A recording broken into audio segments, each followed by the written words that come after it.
So should you ignore behaviors? Should you correct behaviors?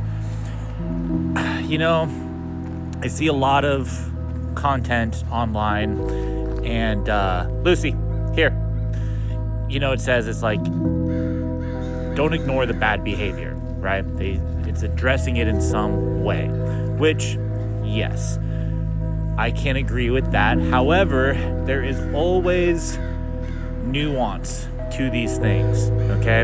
And I think it really depends on, it's really hard to really actually answer that question, because you need to see the dog and you need to see what's sort of motivating the behavior, right? Because I'll give you an example, okay? So when we were doing boarding trains, we would get dogs in and they would demand bark, okay?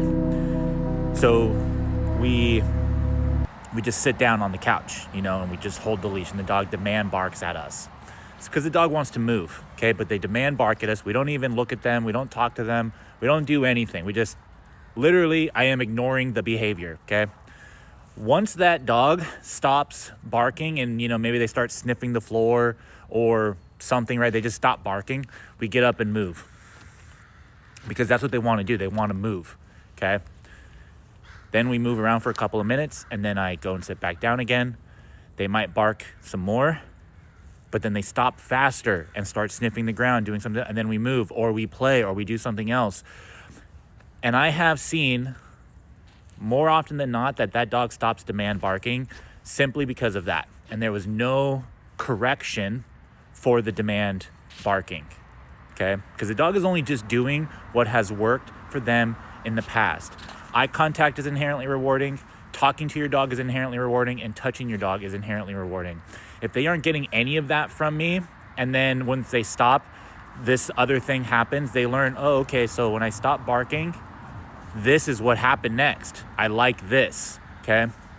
So, yes, in some moments, we do want to address the behavior, right? Ignoring everything isn't always going to stop everything, but you really need to understand what is motivating the dog to do that behavior, okay? Because it's not a blanket statement of just, don't ignore, correct it, reward the good, all of this stuff. It's a very blanket statement. And this is where dog training tips online, I think, falls short, is we need to see what your dog is doing, okay? Whether it's you sending in a video to us or we're actually working together so we can see what is driving the behavior. But this is where I think people will start overly correcting their dogs.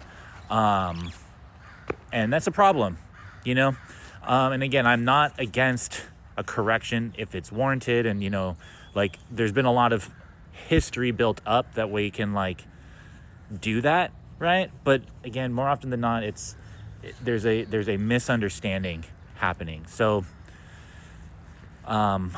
if you question this, I would seriously hire a trainer and have them actually look at your dog and help you understand what is motivating the behavior.